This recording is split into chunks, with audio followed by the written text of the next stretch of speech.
All right, and we are live for the Steelers Depot live stream, May 25th, 2020. Let me pull up the link here once it officially shows that I'm going live here. And I gotta mute my phone. All right, has the link come up for you, Dave, or is it not coming up? I'll have to look here. Okay. I want to change here. Get some people in the chat, and as always, answering your Steelers questions for the next hour or until I pass out because it's oppressively hot in my upstairs. It's It's up there. there. Okay. All right. How Yeah. about that? Let me mute it there real quick. Yeah, so you Okay. don't get the overlap. You gonna put it on Twitter or no? All right. I can in a second. If we get some people in the chat, I might just let it go. But let me pull it up again myself. Get some people here in the chat. Yeah, and then answering your questions on screen right now for those who are here or about to join. This is from ESPN's Mike Clay giving his NFL predictions and stat predictions for the year. You can see the Steelers on screen. I'll scroll down a little bit later in the stream. So I want to hear your feedback, Dave. I know you wrote about it. Anything that was kind of surprising in a good or bad way based off what Mike Clay is projecting? Let's see. I thought I think we both can agree that the kind of the 3,800 to 4,200 yards probably passing is fair enough. You know me, what I did instantly is I took these stats for Roethlisberger and figured out his adjusted net yards per pass. Did you really? I shouldn't be surprised by that. Yeah, I can't help myself on that kind of thing. It's it's a Rain Man type thing. You instantly get stats like that. You want to throw them in and get a certain kind of stat that you like. And I think the thing that came out of that is now obviously he doesn't put sack yards in here, but I used what Ben's average is, which I think 6 yards per sack. Believe it, that seems kind of high, doesn't it? 6 yards per sack, 6 yards lost per sack. With the way he's run around sometimes, I don't know. I guess I'm not super shocked by it. But anyway, I took that number and then times it by the sacks that Clay projected there. Then entered that number into figuring out what the adjusted net yards per passing attempt number in it. I think I wrote right 6.5 or something, and that comes in a little bit lower than Ben's average, which I think is around 6.7. So not awful. I mean, it's total I think it's fathomable, plausible, whatever word you want to use when it comes to what he has Ben Roethlisberger down here for. Hopefully, those 14 games that he's got Roethlisberger playing for or playing in. Hopefully, one of those he misses because they don't need him to play. Right. Obviously. But if he is only playing 14 games, well, then 3,800 yards sounds about right. 25 TDs, I guess that's okay, maybe a tad low. Interceptions, obviously, you'd like to see that maybe around 10. But once again, these are only projections. Yeah, I thought the touchdowns were a little bit low as well. Hey, everybody, thanks for being here. Mutated Genome, Pink King Colton, Hugo Gonzalez, thanks so much. Again, you guys have any questions or any feedback? We want to hear your feedback from these projections, what you like, what you don't like, from Mike Clay from ESPN. Again, these are his Steelers 2020 projections with the run game. I'm not surprised by this from Clay, kind of a hodgepodge of Connor leading the way, but just kind of a split the whole way through because of health and committees and the like. Yeah, what is that total out to for touches for? Because we talked around 200, didn't we, for Connor? Yeah, the total's looking a little over 207 total touches he's projected for Connor. 207. He must listen to the podcast, right? We got a fan. Mike Clay's a podcast hardcore terrible podcast fan.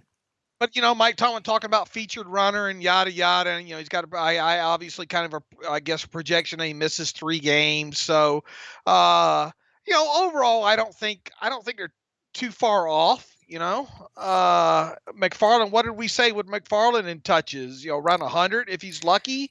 Yeah, 75 to 100. He's got him at right around 100. Okay. No, I actually got him. Yeah. Okay. Yeah. 90. What was that? 98 or 97? Yeah. 98. Yeah. I mean I guess that's fathomable. It's weird. He's got him having more touches than Benny Snell, huh? Yeah. A little McFarland love here, but we just heard Tomlin talk about with John Calipari in the offseason about Benny Snell, and again, I go back to I think they like Benny Snell a lot more than what fans realize because he can be a workhorse and because he's a super competitive type of guy. It kind of goes back to kind of what we talked about throughout the pre-draft process, right? And Hmm. why we didn't think that they should draft a running back, especially with kind of their first couple picks, and they obviously didn't. And I think I think after learning more about Anthony McFarland Jr. since the draft and all, I think we're both more okay with the pick where it happened at now. Hmm. Okay with it being the position and where it happened after the fact, knowing more about the player. Yeah, I'm just glad it's a very different type of running back. That's what I like Right, most about it, to be honest with you. right, agreed.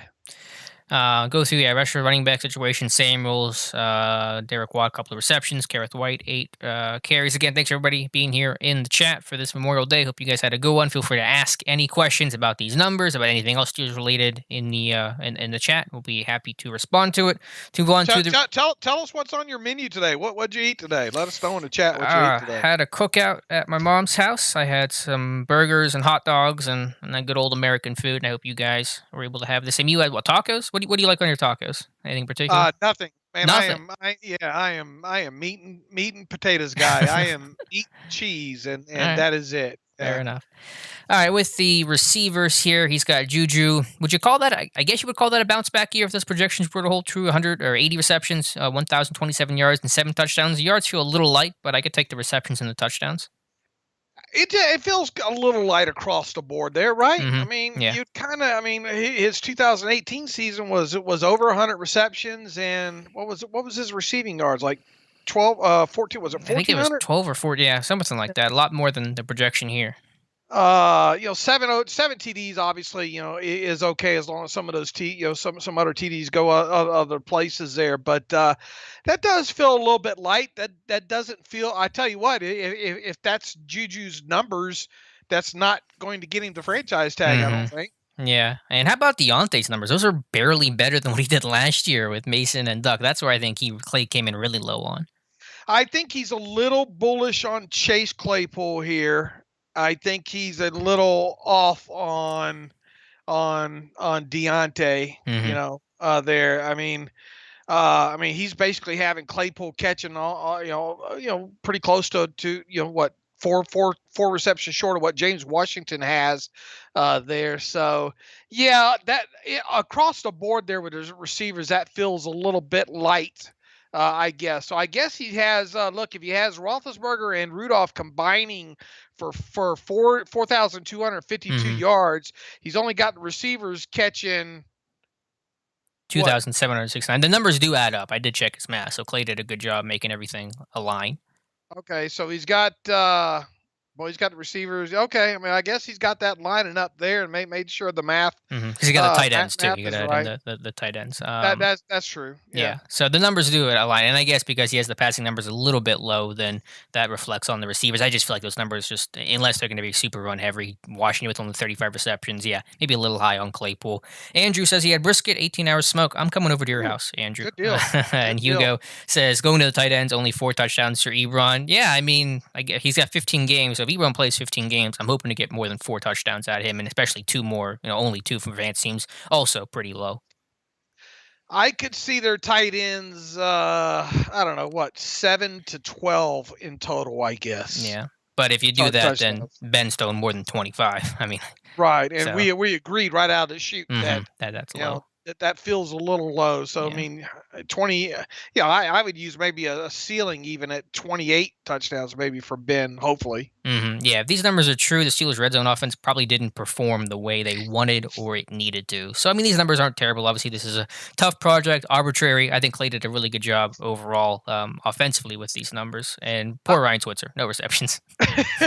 Poor guy. I think overall he did do a good job with Mhm. these. I mean, look, I mean, and he did it for all 32 teams. That's not something Right. I would wish on anybody. Now, if you scroll down a little bit though, he might have not gotten a memo on the left guard battle there yet. Yeah, the offensive line projection, and I understand why he did it. He's got Villanueva, Wisniewski, Pouncey, DeCastro, Fowler. That's possible. I'm not going to say like there's no chance of that happening again. My expectation is that Fowler will be the left guard unless Okorafor/Banner just fall on their face this summer. 43 receptions for Ebron. You know what? That sounds a little rich, really, for me too. So maybe a couple of those can go back up to the wide receivers in total. If Ebron gets 43 receptions, I have a feeling that Claypool's not going to get 31. Put it to Yeah, you that. that's a good point. I think that's a good relation comparing those two. James Arbico, thank you so much for being here. Thanks for everybody being here. Again, feel free to ask your questions about the offseason and the future 2020 year in the chat. He says, shows how valuable Heath Miller was. He's never been replaced. Yeah, Steelers have certainly tried to replace him, have yet to come close. That's why I think, and I've really harped on, they have to do it through the draft because they keep chasing the next Heath or chasing the next impact tight end in free agency with, trades with Vance and Ladarius Green and Ebron, Vanette, etc. And I think to find that next Heath, they're going to have to do it through the draft. Are we ever going to see another Heath Miller like in Pittsburgh again? With the way the college Hmm. game is nowadays. I mean, quite honestly, I mean, you look at very few kind of tight ends come out every year that are those all around, Right. guys that we like. Usually they're The first round the picks if they are. Right, the George Kittles. Hmm. Normally the guy either is more of a receiving type, tight end, or blocking tight end, or more of an H back. But to get the whole kit and caboodle, I'll put it to you this way: if they are to get another one, it's going to have to come probably with a first round pick, Hmm. or an early second round pick moving forward, because you know, the game's changed now. Yeah. So I mean, to clarify, I guess when I say the next Heath, I just mean the next long term option at tight end, who'll probably be a different type of right. player, but just to get somebody where you're not finding him 2 years after you brought in the previous one. Yeah, I don't think it'll be tough to find that next Heath. And heck, they may not have gotten Heath because Heath had the hernia surgery, right? And that's probably causing him to tumble a little bit in their pre draft process. Well, when's the next time we're going to see a tight end in Pittsburgh play 7 or more years on top of it? Okay, I mean, Right. even if they do find their next one, say next year's draft, and he's more of the move type, are those going to be the kind of players now that you'll be able to hold on to for True. turn into a franchise? Those days might be gone. Hmm. Heath Miller, boy, what a player. Yeah. Play dead 523 to divert from this. Now we'll talk about the defense and Clay's projections here after this. He says, I just don't understand how Prisco didn't have Minka in the top 100. Yeah, I don't understand either. I totally agree. I'm going to put my tinfoil hat on. I've seen this suggestion floated out there, and I don't think it's crazy to say that Prisco just forgot about Minka and then is just trying to backtrack and cover himself because he forgot to put him in the top 100. Hey, I've put together first round of mock drafts, NFL mock drafts together. I do that every Hmm. year. I predict, last minute or the day of the draft, I put up my first round mock, and I've totally forgot, like, left out, like, the guy who, guaranteed to go in the top 10. No, really? Just totally forgot. And then, sometimes that'll change the complexion of your whole, Oh, I've you been know, there. your whole mock draft and all Yeah. like that. So I think it's very plausible that Pete Prisco, look, nobody, a lot of people probably even going, who the hell is Pete Prisco Hmm. anyway? Because the guy is that insignificant. The guy's Ooh, opinion, roast the him. guy, hey, I mean, I've had my battles with him over the years, Yeah, I've seen. on Twitter and all like that. He's very insignificant. Yeah, I mean, yeah, I was surprised how much controversy it started, but I think it's just the fact that it's May and there's not a whole lot to talk about. But yeah, Minka, I'm going to do a video on this just because I can't believe I have to do a video on this. But I mean, Minka is a top 100 player. Now, if you don't want to say he's a top 25 player or whatever, that's fine. I mean, heck, I would have said that Dupree, maybe even Juju were ranked too high in Briscoe's rankings, but Minka was definitely a top 100 type of guy.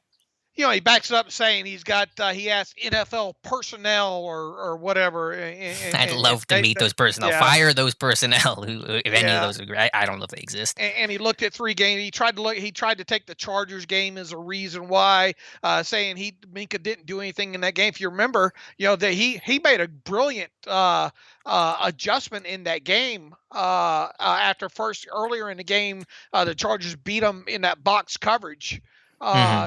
to that side there, and I think Minka learned from that and learned some tendencies as that game went on, because it was like the third. I think it was like 13 or 12 minutes left in the third quarter. He read it, and he almost picked Hmm. Rivers off, and Yep. if he picks him off in there, then yeah, it's what if situation, but he was right there. Yeah, it's just bad analysis, and unfortunately, that's what we're seeing now almost on a daily basis across Mhm. the board with the national media's bad analysis. Yeah, a couple more reactions here from the chat about Pete Prisco. Then there's a question for you, Dave. Hugo Gonzalez says Prisco is the same dude who said Troy was the most overrated player in the league in 2011. I don't remember those comments, but apparently Pete Prisco hates Steelers safeties for some reason. Danny Linger says Prisco definitely forgot, LOL, and he doubled down instead of owning it. Yeah, I'm kind of with you there, Danny. Pitman has a question for you, Dave. He asked, Dave, do you think Paxton Lynch can overtake Duck?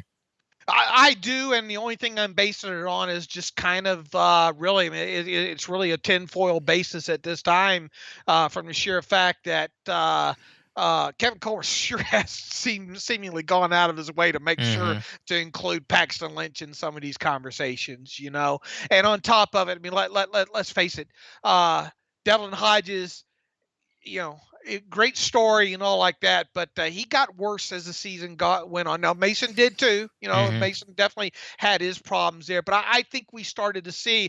I went back and looked at deep throws this past week on all of the quarterbacks, not just Devlin, but he as the season wore on there in those games against like Buffalo and the Jets, he was just out of his element altogether. Now, Mm-hmm. not that Paxton Lynch is going to be the savior and all like that. But I think Paxton just a little bit more NFL quality quarterback.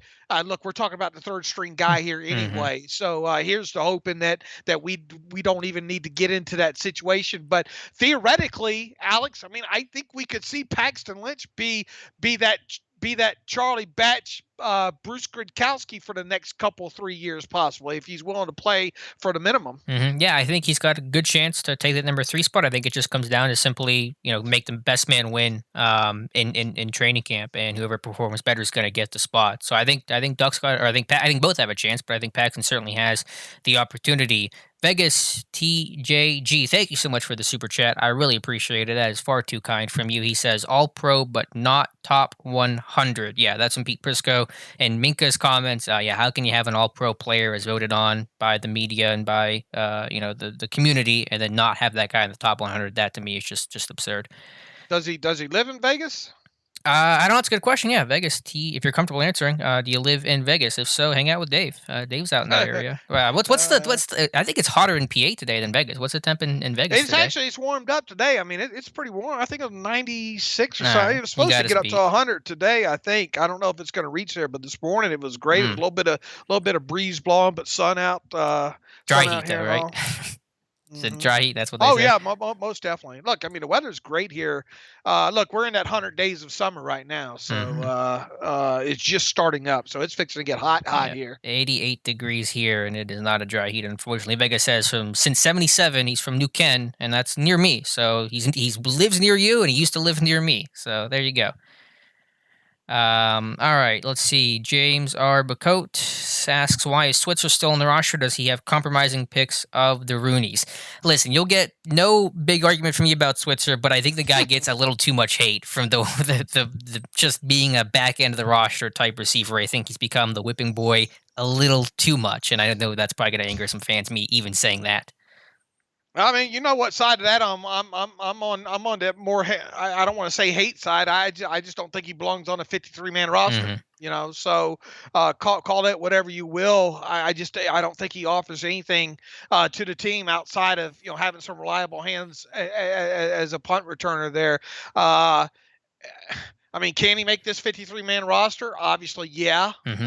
Especially when you consider it's really a 55-man roster this year. But uh, is it?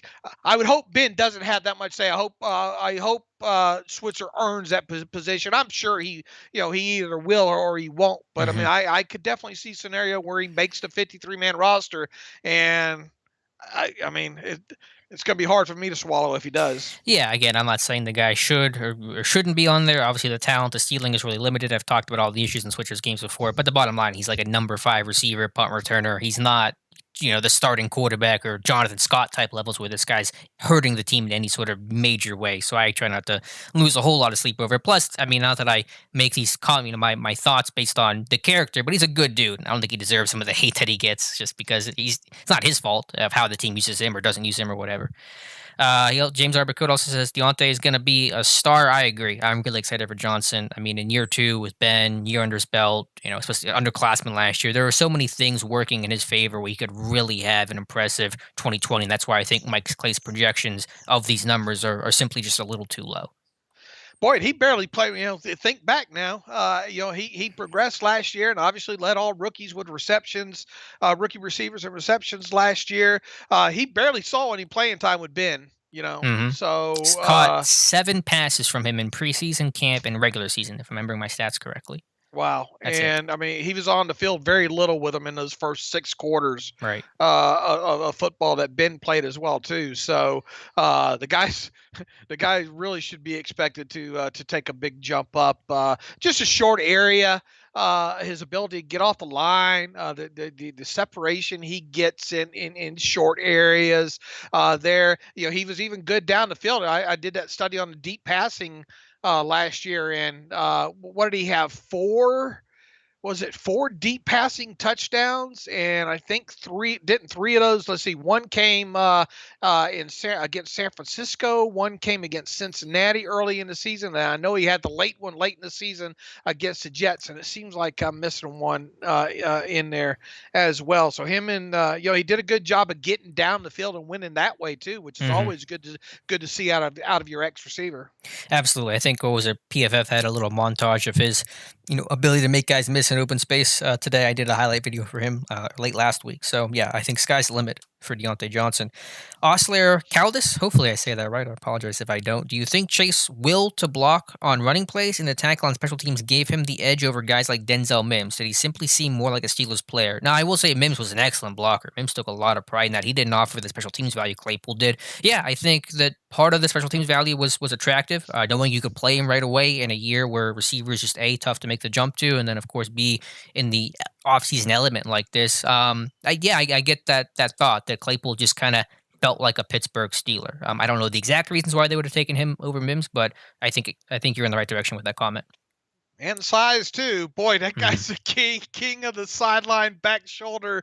That guy can make some contested catches. I tell you that. That's Yep. one thing that really sticks out. And as Alex and I, or mainly, I think me after going through a lot of his tape, really all of his tape from last year already, because I did a full contextualization on all of his targets from the 2019 season. Really, the only question we really have about him right now is can he stack NFL cornerbacks on the outside. Mm-hmm. That's really the only question I think he has to answer. Now the drops, you'd like to see the drops. Now most of his drops seem to come on those underneath shallow crosses.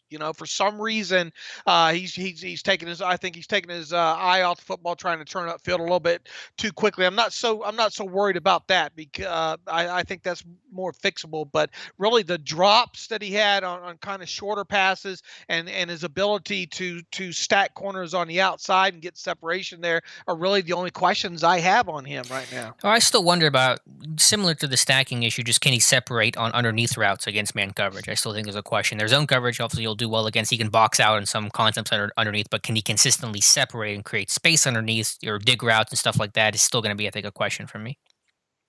Kenneth Jackson, some Steeler fans believe that the team should bring back Landry Jones. Do you believe that he had hit his ceiling prior to his release? I still think Mason can be a good backup quarterback. My answer to that would be yes. I think Jones was at his ceiling as a competent enough backup quarterback. I know they wanted to bring back Landry after Ben went down last year. The XFL obligations did not allow that to happen.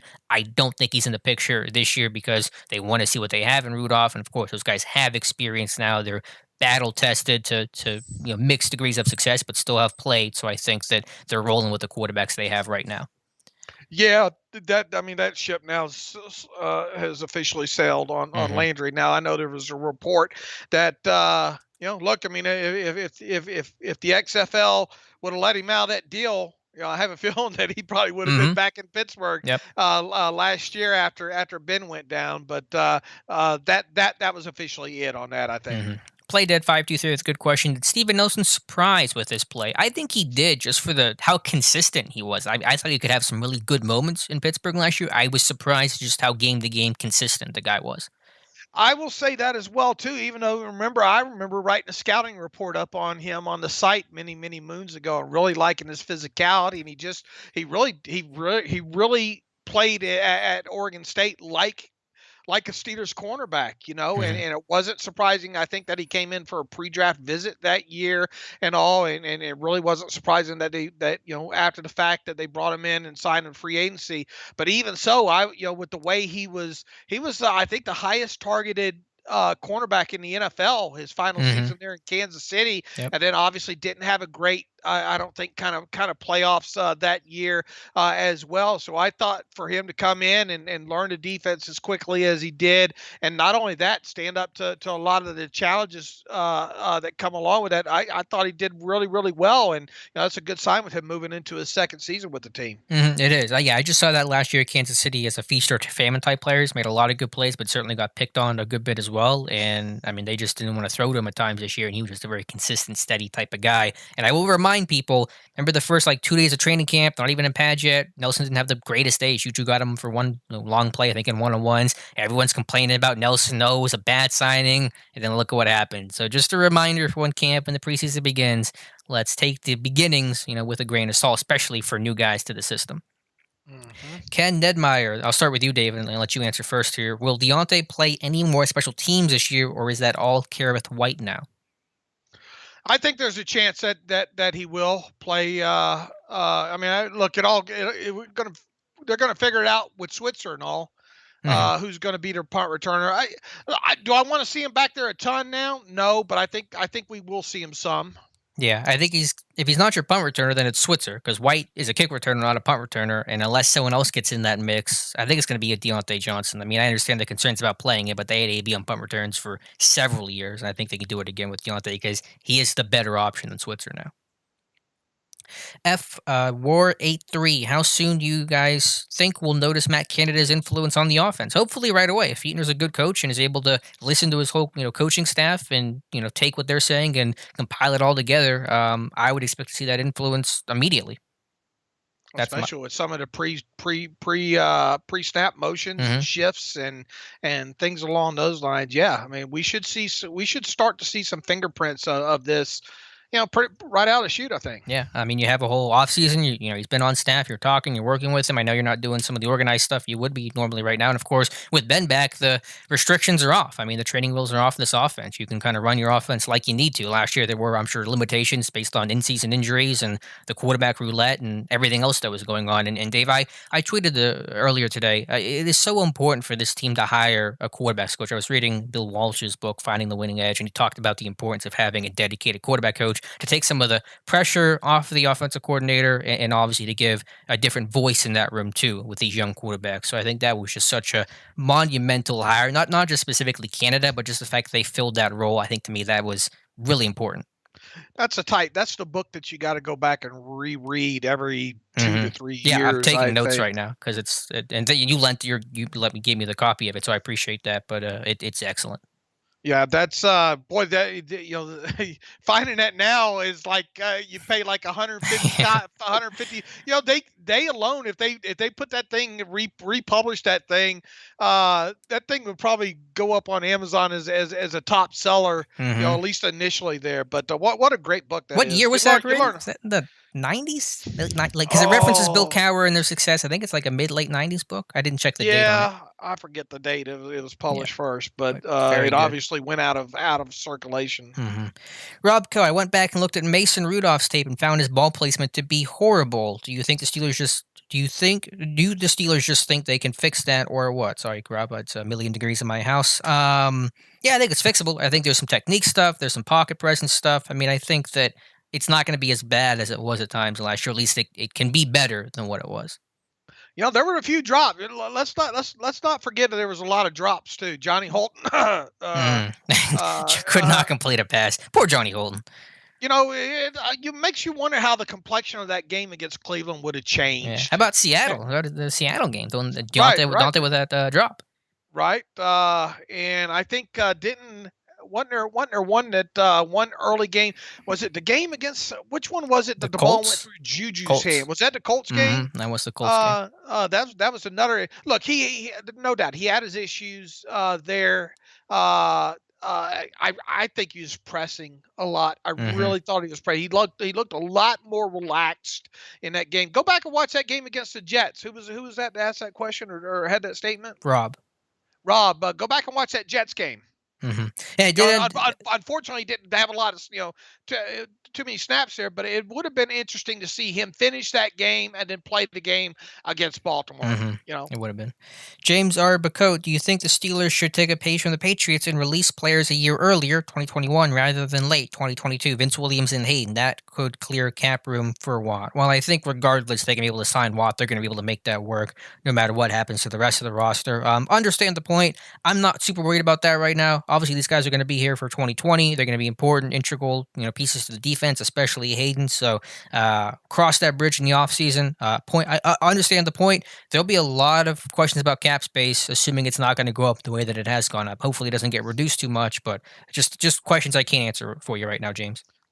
look. I mean, who knows? What's a year too early? You know, you'd hate to Hmm. release them. I mean, the Browns released Joe Hayden a couple years too early, didn't Right. they? That's a You good know, point. there and look. I mean, will both those guys be part of the 2021 team? Probably not. Yeah, I mean, I don't know right now. I'm not even entertaining the thought. It depends on their play of others behind them, off-season moves, draft picks, free agency. I think that obviously Hayden played at a really high level last year. I'm a bigger fan of Vince than probably most. I'm curious to see how they use him this year. Will he be the 700 snap guy? My gut's telling me no. They're going to do some sub package stuff with Edmonds, but we'll see. So again, they're a part of 2020. They're both going to be starters to some extent. Obviously, Hayden the full time left corner, Vince at least starting in base and maybe some nickel packages, and you go from there. K. Jackson, Pittsburgh, with New England possibly not being the top team in the AFC anymore, I would say they're definitely not the top team in the AFC anymore. Do you feel that if the Steelers make the playoffs, they have enough to advance to the Super Bowl? Sure. Are they on a baseline level? Absolutely. If they make the playoffs, means Ben stayed healthy, played well, defense was strong. Connor, Juju probably played well as well. Obviously, you're competing with, Kansas City and the like. But yeah, this is the makings. This is a roster on paper that has Super Bowl talent. I tell you, I listed this all out in a tweet a few days ago there, and it's hard not to get excited. I mean, it's way early, obviously, and a lot of things can happen with injuries and all. But read this list off to you: Cameron Hayward, Stephon Tuitt, Bud Dupree, T.J. Watt, Devin Bush, Vince Williams, Joe Hayden, Steven Nelson, Mike Hilton, Minka Fitzpatrick, Terrell Edmonds. That's obviously your sub package starting defense there. But I mean, all those guys returning. You know, Hmm. and you look at the possible carryovers from 2019 on the defensive side of the ball to obviously, the odds of all these guys maybe making the 53 probably not happening. But I mean, there's just as good a chance that all of them do. I mean, you got guys like Isaiah Buggs, Tyson Alu, Cameron Sutton, Justin Lane, Ulysses Gilbert III, Ola Adaney, Robert Spillane, Tuzar Skipper, Jordan Dangerfield, and Daniel McCullers. I mean, those are all potential carryovers from 2019. And boy, during, how many times have we talked this offseason so far, Alex, about the pandemic and the shortened offseason and how having a veteran team with experience, will really give an advantage, I think, to a team. And boy, just named off what 11, I don't know, 20 something guys here who could potentially make the 53-man roster, be carryovers on a defensive side of the ball. If that doesn't get you excited, just along with the return of Roethlisberger, something's wrong with you. Hmm. The expectation should be 10-6 or better. End of story right now. Yep, I said it the other day. Baseline level, defense plays relatively well, close to last year, and Ben plays like Ben. That's a 10-win team minimum. And anything else there from gravy, anything else is going to get you 11, 12 wins and really compete hard for the AFC North crown. All right, let's see here. Hot Dog Bun 96. I think Mason will learn a lot from the adversity he went through in 2019. I think that's a good point, Hot Dog Bun. I think he has to. I think he will. This, to me, is a sink or swim type year for Mason. If he doesn't show it this year in camp, preseason, or whatever regular season actually hopefully doesn't get, then this team will have a serious conversation about finding another eventual heir to Ben's throne. Let's just hope it's just a pivotal summer for him, and that's it. Mm-hmm. I don't want to have to learn more about Mason Rudolph during the season All right. unless he's kneeling down. I want to work on his kneel down skills. You can You Zach, know, Zach Banner can help him. uh, late in games, hopefully, obviously, or maybe we get a look at him in a week 17 game, but that's it. If we're having to see him a lot more, if we're having to see him take a lot more snaps than that, then obviously something's, gone awry with Ben Roethlisberger. And, so I think it's this summer that's a big summer for Mason Rudolph. End of story. Mm-hmm. Would you take Mike Clay's numbers if they were offered to you as fact? And these are the numbers that Ben plays 14 games, Mason throws 63 passes, and these are going to be their numbers for 2020. Would you take that, or would you gamble and hope for something better? Man, you haven't given me success rates on my running backs. just for the quarterbacks, just for the quarter. Let's just whatever success you want to attribute to that. But those are their final numbers this year. Yeah, I would take those, I think. I'd gamble. I think Ben can do better than those numbers. I'd roll the dice. Okay. Rob Coe, how good can we expect Antoine Brooks to be while playing a deep half? Backup kind of good, maybe sub-package deep half safety. While he's got to make the team first, he's got to ball out on special teams. I think he's capable of doing both things. I think right now you're talking backup levels kind of stuff. There's a reason why he's getting floated as a hybrid type, because the more space he plays in, the more he gets exposed. So I think backup kind of good. Let's get eyes on him in camp, obviously, first of all, and go from there. There are things to like about him, but I think you're getting a little ahead of yourself there, Rob. Yeah, especially the back end back there. Mm-hmm. If we see this guy at all in 2020, it's going to be as some sort of probably dime situation, or God forbid, some sort of injury gets him put into that lineup. And if that happens, then what you're probably, if he does have to play a considerable amount of snaps for whatever reason, as a regular player, then it's probably going to be at the strong position. Mm-hmm. Keep it easy on him, and then that means you're going to have to keep Minka tied to the post. Right. Richard Jameson asks a good question here about Mike Clay's projections. Why does Spillane get 256 snaps and Gilbert only 51? That's a good question right there. That shouldn't be that high. It should be flipped probably. Probably. My first thought was his special teams included, but then I'm like, well, UG3 is going to play more than 51 special team snaps, so I guess he's just viewing Spillane as the number 3 inside linebacker, and I think I would disagree with that assessment. And I mean, I guess in theory they could have Spillane be the backup Buck and UG3 be the backup Mac, and that's how Spillane will get the snaps over UG3, which isn't impossible. But I'm excited for UG3, and I want him to be the next man up at either spot, to be honest with you. What do they think in the chat about 11, almost 11 and a half sacks for TJ Watt and 8.5 sacks for Bud Dupree? Tell us over or under on each of those numbers for Watt or Dupree. Oh, I know which way Watt's going to go. Should go with the over. Yeah, 45 sacks only for Mike Clay. Has he seen this defense in the last 3 years? They're over 50 each of the last 3, I believe. I think I'd put that in a post only. Yeah, I think that he must be missing something there. Hayward with 6? Come on, man. Show the guy some respect. 6 sacks for Cam Hayward, but that's all right. He's just being very conservative there. Let's see. I tell you overall though, but if you look at Clay's projections, not only the Steelers, and I provided a link in there that goes to the PDF that shows league wide projections there. He has the Steelers defense, ranked first overall. So, does he? Okay. Yeah. So if you look, I think even if you take that screen and go to the right to the right there a little bit there, Alex, it'll show kind of the rankings of the units and position groups and all over on the right hand side. Yeah, he's got the defense first in sacks with only 45. Is that what he has? That's what he has? Am I reading this right? Has it scrolled on your end yet, Dave? No, it hasn't. I'm looking at my screen. Maybe because I need to zoom out. Because I'm a little zoomed in right now. He's got, I think it says first in sacks, second in defense, at least for fantasy purposes, it looks like. Let's see if my screen will catch up or not. While that it tries to do that, at least. Oh, okay. Is it showing up? I don't know. Maybe it's still off my screen. Yeah, okay, I think it's a little zoomed in. My window capture's a little screwed up, and I didn't feel like dealing with it. While that slowly reacts. Okay, I think it might be a little hard to read. I don't know for you guys, but yeah, he's got him first in sacks with 45. That is way too low. If I'm reading that correctly, at least.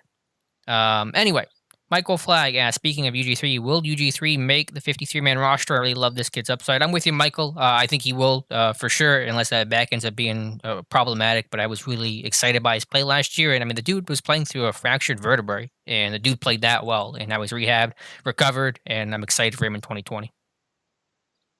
Certified TV, do you think Tua is better than Cam Hayward when fully healthy? No, I think Hayward's still better. I mean, they're different styles of defensive lineman. Hayward's more power, Tua's a little more finesse. I mean, they can both win in a variety of ways, but that's kind of general their style. I mean, it's close. That's a good problem to have. I would classify that as certified TV, but I do think Cam is still just the one A and two, it's like one B. Boy, he uses his power. He can get off the ball and use that power. Now, Tuitt can too, but Cam can rock some of those guys Hmm. off the snap there. And just going back, that image of last year of what he did to Quentin Yeah. Nelson, one of the premier best young up and coming guards in the NFL right now. Just a testament to how good Cameron Hayward is. Thank you guys for being here. It's 70 people in the chat. I really appreciate it. Woo. Again, we are here every Monday, 7 to 8 p.m. Eastern time, unless I die of heat stroke, which is possible at this point. We have for another What 20 you ain't minutes. you ain't got an air conditioner or what? Just fan going in there No, or I what? don't even have a fan going right now because I didn't want the Why? audio to pick it. I think audio Oh, it might get picked up. I don't have AC. I'm going to get it put in this weekend for the downstairs, but the window set up for my upstairs, you can't really fit AC units into the windows. So that's all right, though. I'll live. Where were we at? you may get one of them swamp coolers set up Yeah, there. They something. sell that. I'm gonna need to do something. It's hot this week. Yeah, James Arbicote says UG3 is my projected starter with Bush. Your thoughts? No, I think Vince is going to start next to Bush again. Will Vince be a 700 snap kind of guy and all base and all nickel? My guess is no. They're going to do some stuff where Edmonds might spin down. We'll see. Maybe Sutton plays a little more safety this year. I don't know exactly how it's going to go, but I am excited and comfortable with UG3 being that number 3 and that next man up. Doug Swagger, maybe no fans in the stadium is better for Ben, so he's not so terrible on the road. I don't know if fans were the issue. It would be very weird, though, to play without fans. Was there, I don't mean to spread any potential fake news here, but was there a report the NFL is anticipating playing games with fans at full capacity this year? I saw that. I don't know if that's true or not, though. Yeah, that's what they're anticipating. But I mean, obviously, look, I mean, we're still way early in Mm-hmm. this thing right now. So, I think it's, you know, will they end up being more 50% capacity? Look, some people just aren't going to want to go to the games. I think for a while anyway, so that might affect attendance for a little while. And I mean, I don't think you're going to see full stadiums regardless around the league this year. I mean, I guess you could. We'll see Mm-hmm. what happens here though. But I think the plan right now, until otherwise, is that they are going to have fans in stadiums this year. I just don't know. It's above my pay grade. All Anything right. above that. Now, obviously, if this thing takes a step backwards in some capacity, one thing that Tomlin did talk about today that I wrote up, I put on the site right before. You might want to switch over to that. I don't know if you can do that, Mm-hmm. but talking about training camp. They're discussing several options as far as training camp goes right now, and obviously been at St. Vincent for well over 50 years now, but that could potentially come to an end here. They're talking about Pittsburgh and even some undisclosed locations here, and less than 2 months from today, Alex, training camp I think will Mm-hmm. be open for them. So I think it's more plausible, or I think it's more responsible to talk about what's going to happen at training camp right now, as opposed to the regular season and stadiums and all. I mean, I think there's a good chance that fans might not be allowed at training camp this year, and if Yeah, that's the case, wherever they hold it, and I could really foresee it happening at Pittsburgh, that's what I was thinking. at their own facility Mm-hmm. there, and end of story. And it's going to be unfortunate, especially for you who goes every year. We would lose access for 1 year of having you out there, which would certainly suck. Yeah. But that's, if I had to guess right now, I think that's the way that's going to happen. That's my thought too. I'd be curious to know what undisclosed locations they were talking about. Maybe somewhere more rural, somewhere with fewer cases, maybe more northern Western PA, Erie-ish type of area where those case numbers are pretty low. I don't know, but I'm pessimistic about the odds of it happening at SVC, and even if it does, the fans being allowed, I don't know, but there's still some time. There's still some time, and as you said, this thing changes pretty quickly. This All show has sucked this offseason, hasn't it? It has. It really has. Almighty Zeras X. I apologize if I butchered that. What am I missing about Tuzar Skipper? He showed some flash. The Steelers could have used linebacker help last year, yet Skipper can't seem to get snaps. Why? I would say lack of use on special teams. He didn't really play at all until the finale. Did well, had 2 tackles, but he's got to make it there. You got to climb that ladder first, and so that's what he's got to prove this season. One guy that really going to be fun to watch during the during camp and preseason is him, because yes, I mean he really lit it up as a pass rusher there against some furniture movers during the preseason. So now when he got over there with the Giants, he looked lost. He really looked lost in a few snaps that he played with the Giants last year, and then obviously got turned loose by them. So it's more than just beating furniture movers, Right. so I think he'll get every chance in the world to play against some stronger competition here to show. But look, they obviously like him. They got him back, and I think even the attention right out of the gate there was to get him to clear waivers, and then getting to the practice squad. So the fact that he's back means that they like him there. So now we'll have to keep an eye on him and a Daney as well too, because quite honestly, with I think it's a little much to ask Highsmith to come in right away and be that number 3 guy. Now maybe by the end of the season, but I think it's a little much to ask for that right out of the chute, especially in a virtual off season, if you will. Yeah, I'm with you. Let's see, K Jackson, Pittsburgh. If Ben decides to play until his 40s and there's no decline in his play, do you believe the team would consider signing him to another contract? Again, that is champagne type problems. They're gonna sign him for as long as he wants to play. He will go out on his own terms, provided there is no major decline in play. So if he can do that, then I think the team would be all for it. Duck Swagger, how much better do you think Mason would have been this year if he had the entire offseason to prepare as a starter and work with Randy? Is it much of a difference or nah? I mean, potentially, certainly would have been better. I think one issue was just that roller coaster nature of it. Is losing your franchise quarterback for the first time in. When was the last time this team lost a franchise quarterback the way they lost Ben, or starting quarterback? I guess I mean Maddox. I guess in 04 would be the guy, huh? Yeah, for an entire season. The elbow injury in what, week 2 was it? Yeah, Baltimore. Against Baltimore there. So and look, we talked about it this last week as well too. The initial plan with Ben was to have him be the number 3 guy his rookie season. Kevin Colbert has mentioned that time and time again, that was the initial plan. And obviously injuries to Maddox, and then Charlie Batch having who was that? At one point during that preseason, they brought in Kurt Kittner. Really? I believe I wrote about that sometime because they needed a preseason quarterback. I don't think he even took a snap there, but that's how bad it got that year, And but yeah, it gave birth to Ben a lot earlier, and obviously Ben answered the bell right out of the chute there. So look, I don't know what other way we could put this with Mason Rudolph. It's just a big summer with him overall, plain and simple. So you would expect with a full-time quarterbacks coach in there now, and with him having time in the offense ready, I mean it's put up or shut up time with him. And yeah, I do think there's room for improvement with him. Yeah, I think it would have been better. I don't know how much it would have ultimately mattered, but yeah, I think that was certainly one of the challenges that Rudolph had to face last year. Playdead 523 Hugo Gonzalez talking about Cam Sutton. Playdead says, I really like Cam Sutton. I think he can take over for Joe Hayden. I hope they keep him. Hugo says Sutton is a slot corner. Justin Lane would take over for Hayden potentially, but Sutton has played on the outside before in limited action, more in the slot than the outside, but he has played both. So we'll see. Yeah, I think that they're only keeping one of Hilton or Sutton after this season, so we'll see what they decide. I think you're going to have to remove a few people from, looks like got Panthers and Buccaneers. We got some shenanigans going on here. Yeah. All right. If you guys could just not spam the chat, I'd appreciate that. Otherwise, you're going to have to delete some people, unfortunately. But that'll be the warning. If any one of you guys keep doing it, then I think we're going to have to make some executive decisions over here. Let's see, where was a couple more questions. I know Connor is probably gone after the season. This is from Duck Swagger, but what would his annual money look like in a new contract if we saw a repeat of 2018 this year? Didn't we talk about this on the podcast the other day? You're thinking what, 6 to 7 million per year? Who, for Connor? Yeah, for Connor.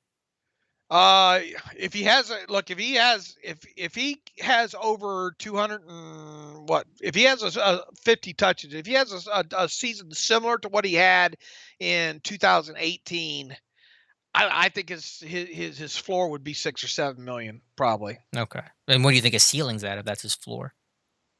A couple million, probably more A than couple that. I million mean, more. I don't think there's that big a range. But I mean, look, I mean, if he stays healthy and he touches the ball 250 or 50 or more times, he's going to have probably around 1,400 total yards once again. There's not a lot of running backs overall that do that, and I think he could easily at least get $6 million on an open market. Yeah. If he has the numbers in Mike Clay's projections, 720 yards rushing, 6 touchdowns, 37 receptions, another touchdown, what do you think that would command on the market? Oh wow. I mean, obviously less than the Yeah. numbers you just threw out there. I mean, I would expect 4 to 5 million at least probably for him. Yeah. Four, Just four, 4 million sounds about right. yeah, it's just hard to see him coming back, really, regardless of the type of season he has this year. But to be fair, I said the same about Dupree last year, and he's still here, so I'm not gonna say there's no chance of it happening.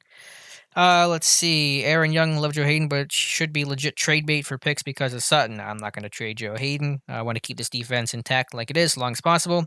James Arbacote, do you like Ola? Hopefully he can stay on the field, very injury prone. Yeah, he's just had some really good summers that have been tripped up and kind of marred by injury. But he's a guy I don't want to forget about, as Dave said. He's an experienced guy, and with Highsmith, everything he's got to deal with coming in, behind the eight ball. There's a chance for they need to continue to be the number 3 outside linebacker.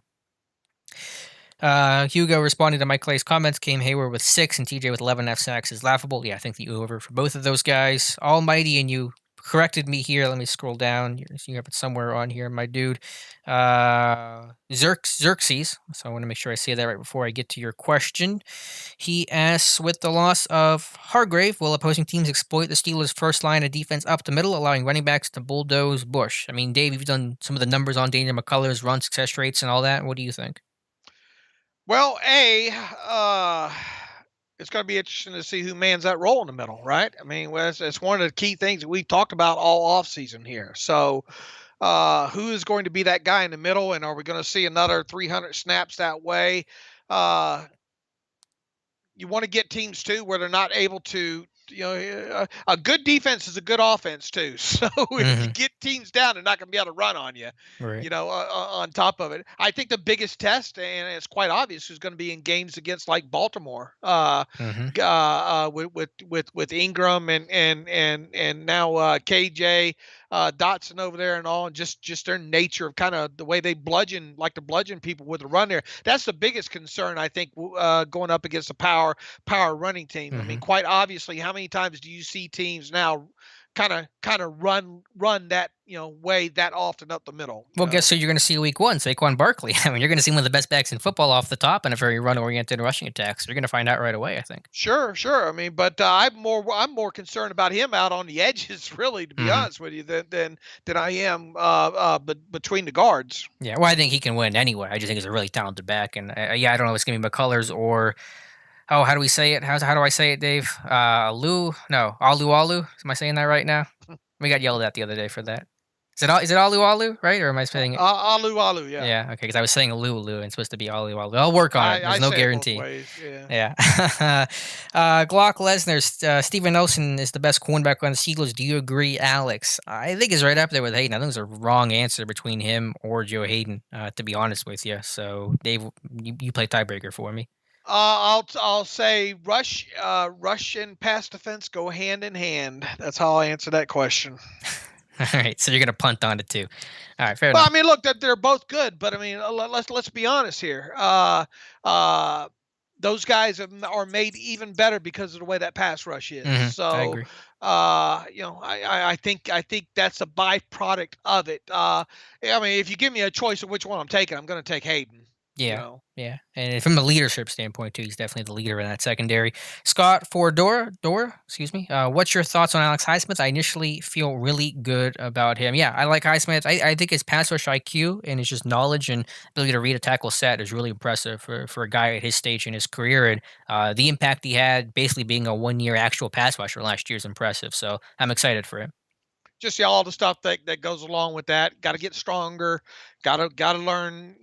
Got to learn the intricacies of playing out on the edge and playing on your feet, especially against a run, kind of thing. I just I caution people with throughout this whole rookie class. Just caution to lower your expectations a little bit, especially with this kind of virtual off season here. I mean, look, it's a good problem to have if he doesn't have to play a lot of snaps. Mm-hmm. During his rookie season. Hopefully, those guys, are more special teams kind of guys. Maybe you get them into some later game type situations. But I firmly believe you have a better chance of seeing either Ola or Skipper on the field a lot sooner than you do Highsmith in 2020. Now, obviously, once you get, you're obviously hoping that Highsmith probably becomes your starting edge, especially if Bud Dupree is gone there. But just lower your expectations about 2020 right now. Ken Nedmeyer, do the Steelers have a chance to split or even go 2-0 against the Ratbirds Ravens this year? Thanks for the content every week, guys. Thank you very much for asking, Ken. Sure, they can split. I mean, they could go 2-0 theoretically, but a split's possible. Look how close they came last year. They're the old roughing the pasture away from maybe winning that game. So, yeah, they can definitely split against Baltimore. They definitely can split. I think you do backflips if they sweep them this year. Yeah. But just the fact sure. they should be just in very close games against Baltimore, which could go either way. So they can go Look, 2-0. they are the team that defended the best Mm-hmm. against Lamar Jackson last year. The single best Yep. in that Week 5 game. They were the team that defended him best. And we already talked about it at the top of this chat about how many guys are returning there. And look, they had some losses on their offensive line. As well. So, yeah, they can definitely split with the Ravens. Pulling up this That article. that should be the expectation is Mhm. at the very least split. Pulling up this article because Luke asked a question. I feel like people are sleeping on Benny Snell Jr. I think he could be a real contributor, and I think Tomlin does as well. He was talking with John Calipari and had now granted they were talking Kentucky, and so it was kind of asked upon him. But Tomlin said, "quote Man, you're talking about competitors. Benny is a tough-minded kid. He's a competitor. I think that's the thing that attracted me to him when I was down there doing it for your Wildcats. So yeah, I think Snell is someone this team, especially Tomlin, really like a whole lot." Solarverse 6, I saw Mason play live and he looked like a first year starter, half a sack slow. The game will slow down, but expectations are a bit high. Losing number one wide receiver and running back, number two, Moncrief a dud. How many first year quarterbacks above 500? All, I think, very valid points. Solarverse, a lot of challenges last year for all the reasons you outlined and some other ones as well, his own injuries coming in mid season, all that kind of stuff. So that's why this year's a big year for him. No excuses. He's either got to turn the corner or not, and this will be his opportunity to do that. Playing with Deion Kane and Johnny Holton, and I mean, look Jalen at Samuels and Tony Brooks James. Tony Brooks James. That sounds like a Madden like a creator player. Yeah, it's a good WWE. Tony Brooks James. Hard punk core. Yes, Alex, the NFL does not want to play without fans. Absolutely, that's the goal. I don't want them to play without fans, but they'll do what's in the interest of safety of the fans and the players. Fat Boy Films, you think Steelers might run more two tight end this year? I think Dave and I might disagree a little bit on that. I think I'm expecting it a little more than Dave, but I think overall they want Vance and Ebron to play about an even split of 500 snaps this season.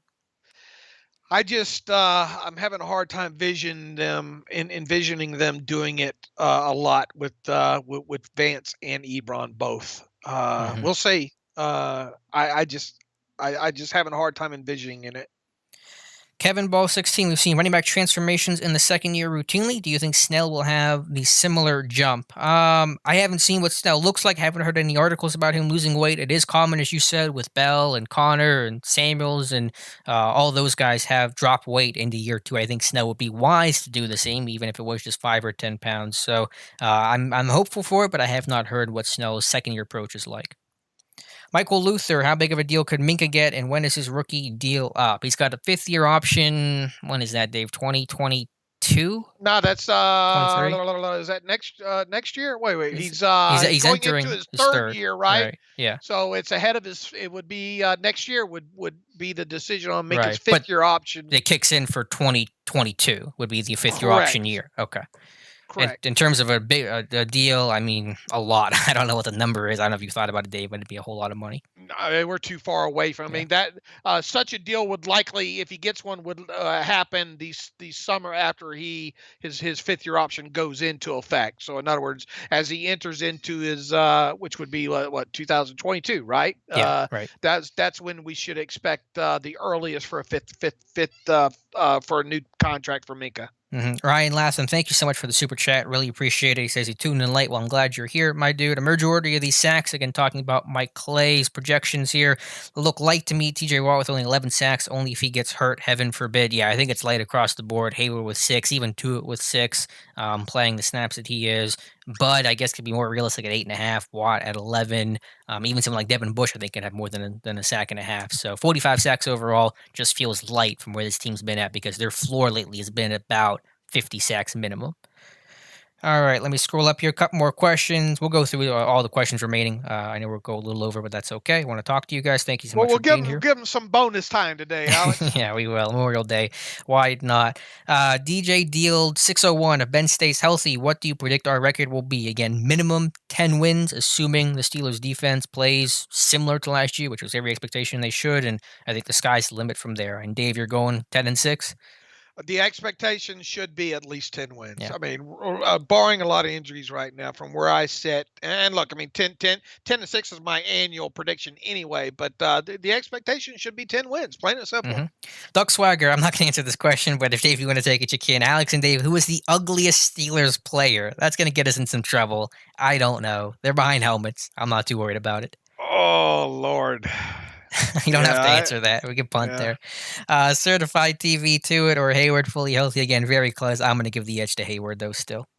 Snowman, what running back do you see not making the team? Kareth White, I think, as it stands today, is the odd man out. But Dave, as you always famously say, these things have a funny way of working themselves out. Yeah, unfortunately they do. And, we a couple more months from now, we might be sitting here saying, well, yeah, it worked itself out by its own. And look, here's the thing. They got some talented guys. I think they ought to be able to find 3 or 4, out of that group there. And obviously, you would think the rookie's going to be one of them. Connor's obviously going to be one of them. You would think Snell's going to be one of them as well too. And obviously, you're going to have Watt in there at fullback. So more than likely, barring injury, it's the odd man out. It's probably either going to be Jalen Samuels or Kareth White, and potentially maybe even both.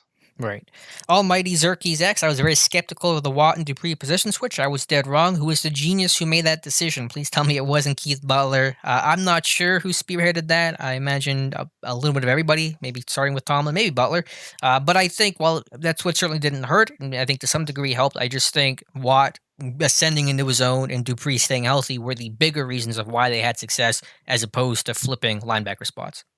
Dupree just looked like the light came on too. I mean, as we've talked about several times, we saw stuff out of him as a pass rusher last season that we really had not seen out of him, even dating back to his college tape. Right.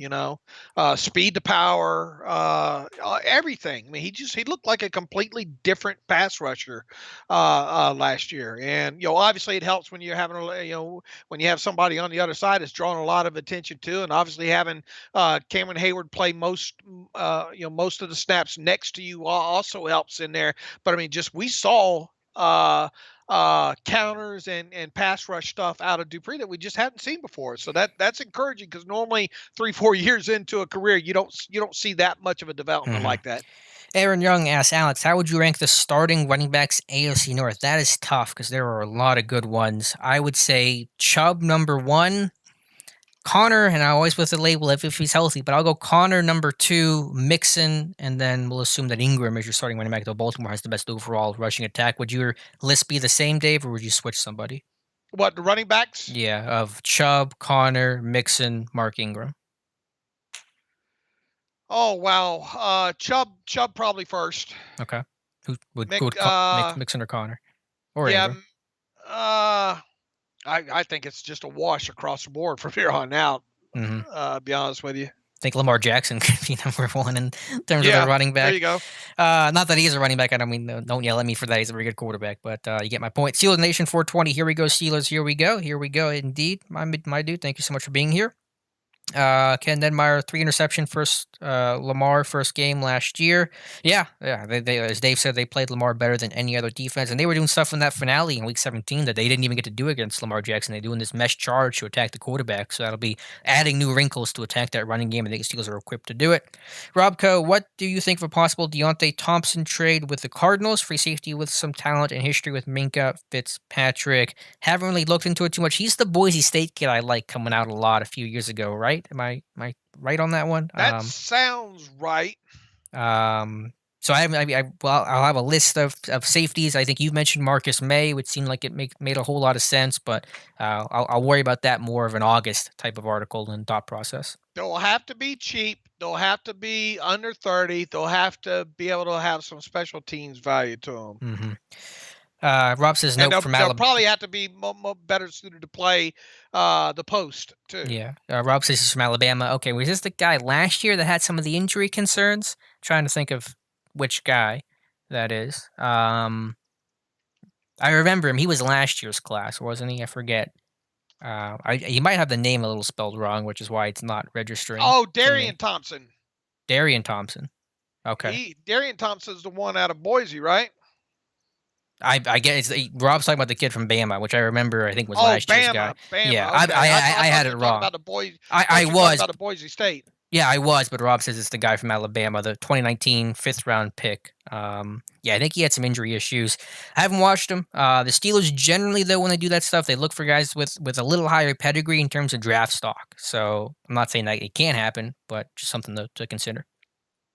Scott Foradora, maybe because I'm a fan, I may be biased and obviously pay way more attention to our backfield than others, but would you agree this backfield is actually really loaded and sneaky good? Listen, I think James Conner, I think people too often focus on the health, which is important, but they forget about how good this guy is whenever he is available and how talented of a full 3-down back he is. And then behind him, there are some exciting options. So I don't know how you want to call sneaky good, but I think there's still talent in that backfield. Ken Nedmeyer, a couple more questions. I think the backfield depth is better than a lot of people think. I think that's fair, especially if Snell can take that step forward, like this team seems to anticipate. Can you say that in the follow up there? Luke O'Neill, you and Dave being realistic and knowledgeable is why you're the only Steelers pod I sub to. Thank you so much, Luke. I appreciate that. Dark Storm, White or Samuels, in my opinion, the light from a future big contract. Yeah, I think for the odd man out running back, it would be White or Samuels, but again, you go into camp and see what happens from there. Snowman, do you think that fans have been too hard on Mason Rudolph? He's entering the third year. Yeah, I mean, I think obviously a lot of the criticism was warranted and justified, but there was just important context that needed to be involved in that discussion evaluating Mason Rudolph, and that's why I think this year is sink or swim for him. And finally, last question here, Chicago and Anaya Eduardo. Do you think Connor losing weight and getting leaner makes him more fragile? No, I don't think it has anything to do with that. I mean, this dude had a shoulder injury. He's had an ankle sprain, those kind of injuries, torn MCL. That has nothing to do, in my mind, with how lean or your weight. That's not going to prevent you from spraining your ankle. As Kevin Colbert keeps calling them, acute injuries. That is burned in my head. Yeah, they need to stop being cute. For sure. We need those acute injuries need to come to an end this season. Look, when he stays out, we saw what all he can do in 2018. Now, God bless him. The ankle injury, I think was it against the Chargers? Yep. Was it the game against the Chargers?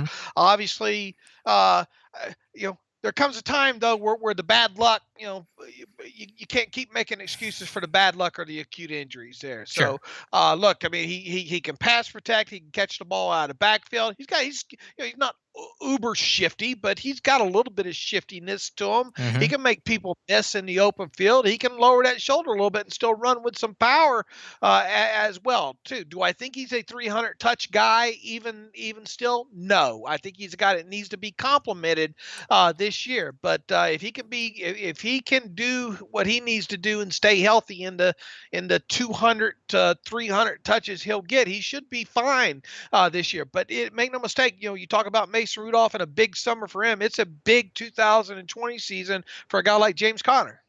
It is. I do think his just general, I'll steal the Tomlin phrase, run demeanor makes him more prone to injuries. He's not Franco Harris. He's not going to go out of bounds. Maybe that would be good for his career, but it's just not the style of which he runs. And Jeremy says James Carr needs to stop fumbling. That's another issue as well. Saw that in the 49ers game last year. That was a real gut punch of a fumble. So, Boy, it count. sure was. That yeah, you got him and Juju got to hold on to that ball. Yeah, I mean, they both had some very untimely fumbles. So, of course, really, there's no good time for a fumble, but you get the point. So, that's going to wrap up our Monday live stream. Again, Dave and I will be here every Monday from 7 to 8 p.m. Eastern Time. Thank you guys so much. We had a great audience. We had ton of good questions. Really appreciate it. Hope you guys will be here next week. Shameless plug, by the way, I'm doing for my Out of the Park series, baseball series on this channel. I am streaming the wild card game on Wednesday, sometime in the evening. Don't know exactly what time. So if you want to watch me and the Pittsburgh Pirates probably lose our wild card game in the playoffs, I will do that Wednesday. I'll have a quick note that'll announce the time sometime on Wednesday. Dave, thanks for being here, and we'll talk to you next Monday. Peace and love, everybody. Thanks for joining us tonight. All right, guys, take care. Talk to you soon.